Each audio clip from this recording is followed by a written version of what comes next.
ළමයි මේ ටිකේම මගෙන් ගොඩාක් අය අහන ප්‍රශ්නයක් තියෙනවා. ඒ තමයි මේ තියෙන කාලය ඇතිද දැන් ඉඳන් හොඳට වැඩ කරොත් ඒ ලෙවල් හොඳ රිසල්ට් එකකට යන්න. ඉතින් සමහරව අහනවා දැන් කාලෙ මදි වෙයිද? දැන් ඉඳන් වැඩ කරා කියලා වැඩක් නැති වෙයිද? ෂයි එක ස්කිප් කරන්න වෙයිද? ඊළඟ ෂයි එක ආයෙමත් කරන්න වෙයිද? ඔය වගේ එක එක ඒවා අහනවා. ඉතින් මම මෙහෙම කතාව පටන් ගන්නම්කෝ. ඒ ලෙවල් හොඳ රිසල්ට් එකකට යද්දී අපි වැඩ කරන්න පටන් ගත්ත දවසවත් අපි දවසකට පැය කීයක් මේසෙ ළඟ වාඩි වෙලා ඉන්නවද කියන එකවත් අපි ඇහැරුනේ පාන්දර කීයටද කියන එකවත් අපි කොච්චරක් නිදි මැරුවද කියන එකවත් නෙවෙයි හොඳ ප්‍රතිඵලයකට යද්දී වැදගත් වෙන්නේ. එහෙනම් හොඳ ප්‍රතිඵලයකට යන්න නම් මොකද්ද වැදගත් වෙන්නේ? අපි සිලබස් එකේ විභාගෙට අහන කොටස කොච්චරක් ප්‍රැක්ටිස් කරාද කියන එක. එතකොට මම ළමයින්ට ගොඩක් මේක කියන දෙයක් සිලබස් එකේ කොච්චරක් ලොකුවට සිලබස් එක තිබ්බා වුණත් විභාගෙට අහන රටාවක් තියෙනවා. අපි මුළු සිලබස් එකම ඉවර කරගත්තා කියලා අපි 9ට සිලබස් එක ඉවර කරගත්තා කියලා අපිට විභාගයේ හොඳ ප්‍රතිඵලයකට යන්න ලියන්න අමාරුයි. අපි අඳුර ගන්න ඕනේ මොන විදිහටද මොන කොටස්ද විභාගෙට අහන්නේ කියලා. ඒකට අපි පාස් පේපර්ස් ප්‍රශ්න වලට හුරු වෙන්නම ඕනේ.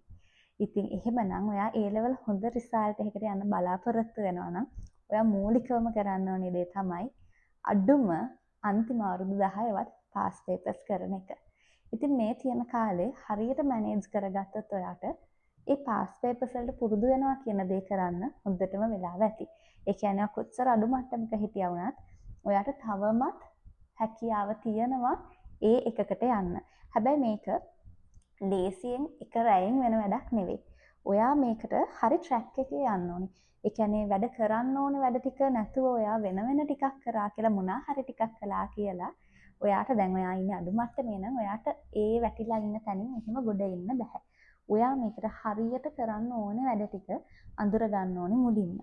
ඒකට තනියෙන් සෙල්ෆ් ස්ටඩි කරන්න හැකියාව තියෙන ළමයෙක් නම් මුලින්ම ඔයා පාස් පේපර්ස් පොත අතට අරන් මොන කොටස්ද විභාගෙට එන්නේ කියලා බලලා ඒකට අදාළව සිලබස් එකේ අවශ්‍ය කොටස් ටික විෂය නිර්දේශයේ ඒ ප්‍රශ්න වලට අදාළ කොටස් ටික වීඩියෝස් වලින් හරි ගුරුවරයෙක්ගෙන් අහගෙන හරි කොහොම හරි කවර් කරගෙන පාස් පේපර්ස් ටික තනියෙන් කරගන්න පුළුවන් කෙනෙක් නම් මේ ටික මේ කාලේ මැනේජ් කරගත්තොත් සෑහෙන දෙයක් කරගන්න පුළුවන්. එහෙම සමහරවිට තනියෙන් සෙල්ෆ් ස්ටඩි කරන්න අමාරුයි. අන්න එහෙම කෙනෙක් ගුරුවරයෙක්ගේ මග පෙන්වීමක් හරි යාළුවෙක්ගේ හරි අයියා කෙනෙක්ගේ අක්කා කෙනෙක්ගේ හරි මග පෙන්වීමක් අරන් මොන කොටස්ද බලන්න ඕනේ කියලා චුට්ටක් පොඩි අදහසක් අරන් වැඩ කරන්න පටන් ගන්න. අනිවාර්යෙන්ම සෙල්ෆ් ස්ටඩි කරන්න පුළුවන්ද බැරිද අදාළ නැවට කැප වෙන්න ඔයා ලෑස්ති නම් ඔයාට මේ තියෙන කාලේ හොඳටම ඇති. හරියට මැනේජ් කරගත්තොත් හොඳ රිසල්ට් එකකට යන්න. හැබැයි හරියට මැනේජ් කරගත්තොත් කියන්නේ කාලේ සීමිතයි. අපිට ඕන තරම් කාලයක් නැහැ. නාස්ති කරන්න වෙලාවක් නැහැ. ඒ නිසා හරි වැඩ ටික ඔයා කරන්න ඕනේ. ඉතින් මම ගිය සතියේට කලින් සතියේත් වීඩියෝ එකක් දැම්මා.